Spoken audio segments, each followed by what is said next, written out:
Every seller wants to get the absolute top dollar for their home. That's goal number one, right? And the common thinking is, let's price it high and we can always come down. It feels like a safety net, a little room for negotiation. But what if I told you that strategy is the very thing that could cost you tens of thousands of dollars? And what if that single decision is the most expensive mistake you make as a seller?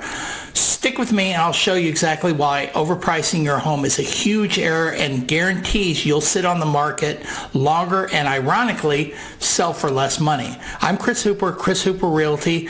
I've helped many families move to the DFW area, and I'm here to help you. Look, you poured your heart, soul, and ton of hard money into this house. You remember every weekend project, every upgrade, every memory you made inside these walls. To you, it's more than just a building. It's a piece of your story, and that has a real emotional value. Maybe you saw Zillow and Zillow estimate, and you got excited, and you heard your neighbor sold for a fortune last year. It's completely natural to want an aim for the stars, but here's the problem.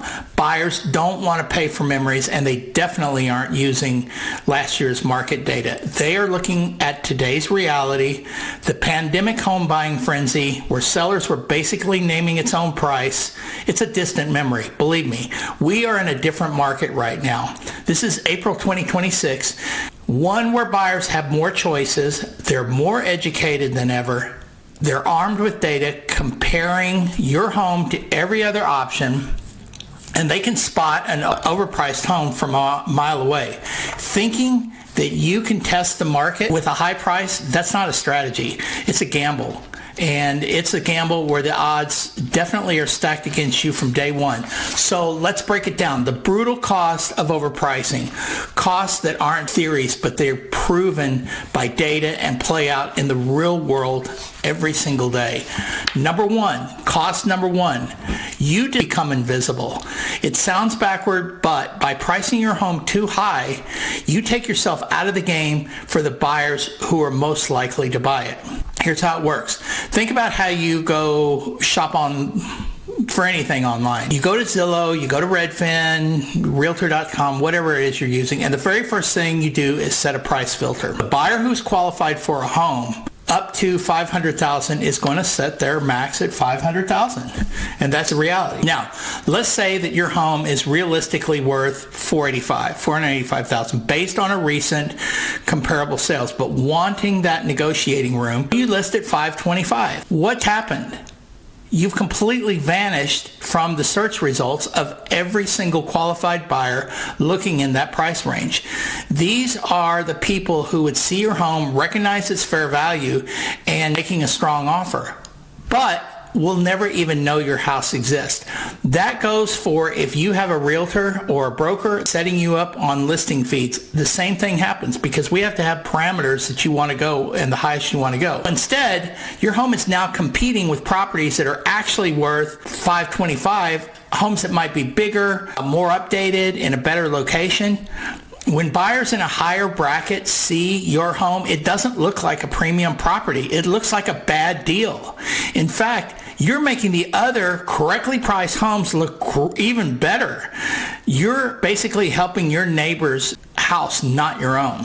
You price yourself out of the market and into a league where you can't compete. You miss that critical first wave of interest from the right buyers, and that leads directly to the most damaging cost. Number two, the second cost.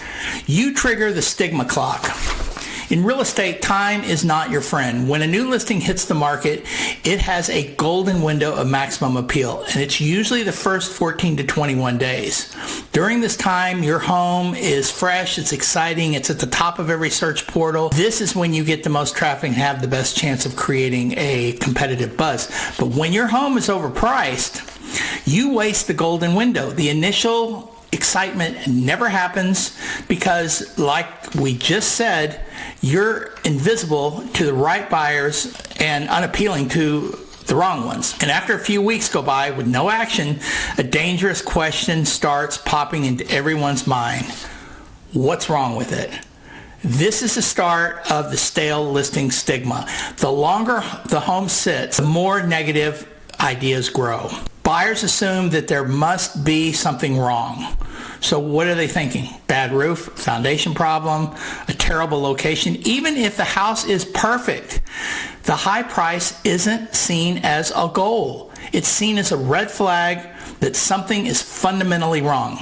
Now, once your listing goes stale, you lose all the negotiating power. The conversation shifts from being about your home's great features to why hasn't it sold. And instead of fielding strong offers, you start attracting lowball offers from bargain hunters who smell blood in the water, and they see the high days on market count and assume that you're desperate and you'll take anything you can get. This is the exact opposite of the strong position you were hoping for. Hey, quick pause. If you are thinking about relocating to Flower Mound, I've put together a relocation guide for you that's going to make things a whole lot easier. Inside, you're going to find top neighborhoods, school info, commute details, and spots that the locals actually love to go to, shopping and restaurants. It's designed to help you feel not so overwhelmed, which relocation is always an overwhelming process. So grab your free copy. It's on the link below. And let's make your next move a smooth one. Now, the third thing, cost number 3, you start the downward spiral of price cuts and mounting costs. This leads us to the most painful cost. It's called chasing the market down while your carrying costs pile up. After your home is sat on the market and the stigma is kicked in, you're forced to do the one thing that you're trying to avoid, and that's to reduce the price. But here's the hard truth. A price cut is a public admission that you got it wrong. It signals buyers that you were unrealistic to begin with, and now you're on the defensive. And instead of creating fresh excitement, it often makes them even more hesitant. And they start thinking, if it dropped once, it'll probably drop again. So let's just wait and see how low they'll go. If you ever look at an open door property and you watch it over time, every 2 to 3 weeks, they drop the price somewhere between $4,000 and $6,000 until the house gets sold. That's their strategy. But anyway, that's a side note. You end up chasing the market downward to get any attention you need on a stale listing. You often have to cut the price, not to just where it should have been, but now below market value to make it look like a deal. It's the ultimate irony. In your attempt to get more money, you almost end up with far less. And all this time, the meter is running. Every single month, your house sits unsold. You're bleeding money. Think about it. You're still paying the mortgage, property taxes, homeowners insurance, utilities, and maintenance. And these carrying costs can add up thousands of dollars, eating away at the profit you hope to gain from the inflated price tag. Now, cost number 4, you set yourself up for appraisal failure. Okay, let's imagine you beat the odds. Despite being overpriced, you find the buyer who falls in love with your home and agrees to the high price. You're thrilled, you sign the contract, and you're ready to pop the champagne. But you're not at the finish line yet. There's one huge hurdle, and that's the bank appraisal, unless somebody's paying cash. And a lot of times cash buyers don't want an appraisal. But if your buyer is getting a mortgage, their lender will hire an independent appraiser to determine the home's fair market value. And the appraiser doesn't care about your emotional attachment and what you need from the sale. They work for the bank. And their job is to protect the bank's investment by looking at cold, hard data, the recent sales prices of comparable homes in your area, and that is of sold homes in your area. And there's all sorts of metrics. I'm not going to go into it here because I'm not an appraiser, and there's several other metrics that I don't even know about. If the appraisal comes in lower than your contract price, you have an appraisal gap. Now listen carefully. Let's go back to our example because this is important. You accepted an offer for $525,000. But the appraiser determines that the house is only worth $500,000. The lender will only approve the house based on the $500,000 value. Now, that creates a $25,000 contract problem that can blow up the whole deal. You have a few options. None of them are good. The buyer can either come up with the $25,000 difference in cash, which is rare. You can lower the price to the appraised value, wiping out any extra money you thought you had, Or the deal just completely falls apart, because as one of the conditions of the contract, if the house doesn't appraise, the buyer can walk away. Now, you're back to square one, which is in a much worse position. Your home is back on the market, and now it's a history of a failed sale. That stigma will walk, that we talked about, 10 times worse, and you'll be lucky to get an offer close to what it was appraised for. So what's the solution? I've told you all the bad things and the costs. So if pricing high is a big mistake, what's the right way to do it? It's simple but powerful thinking. The goal is not to list at the highest list price. The goal is the highest final sales price. And the proven way to get your price to home right at or even slightly below fair market value from day one. That might feel scary. It feels like you're leaving money on the table, but what you're actually doing is creating the most powerful force in sales, and that is competition.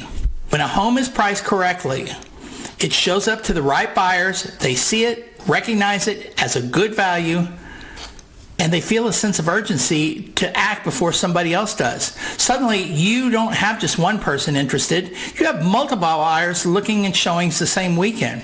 I showed 5 homes yesterday. One was 4 with open houses. One was I made an appointment with. The last house we went to, $1.6 million, and they already had multiple offers. Went on the market on Thursday. This was Sunday. Today's Monday. It was Sunday, and they were calling for highest and best today, Monday at noon. When buyers see other people at an open house and know that other offers are on the table, the psychological switch flips. The fear of overpaying is replaced by the fear of losing out. And this is how you get multiple offers. One offer comes in, then another, and they start competing against each other, naturally bidding up the price or offering other concessions, often past what you ever would have thought to list the house for in the first place. This strategy puts you in the driver's seat.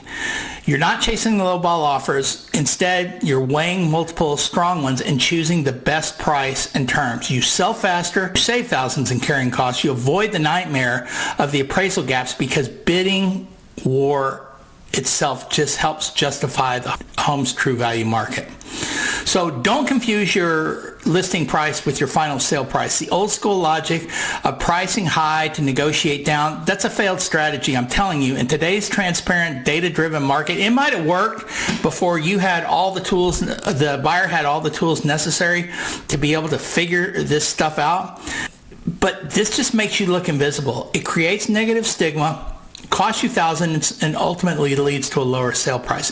And the most successful sellers know that the path to a bigger payday isn't through an inflated price tag. It's through a strategic one that creates intense buyer competition. The goal isn't to start the highest. It's to generate the most demand, and that is how you win in real estate today. If you found this helpful, give me a thumbs up, subscribe, leave a comment below on tips for selling your home faster and for more money. If you're thinking about selling and you want to know the strategic price for your home, give me a call, send me an email. All my information is below. Click the link description below. And thanks for watching, and I'm going to see you on the next one.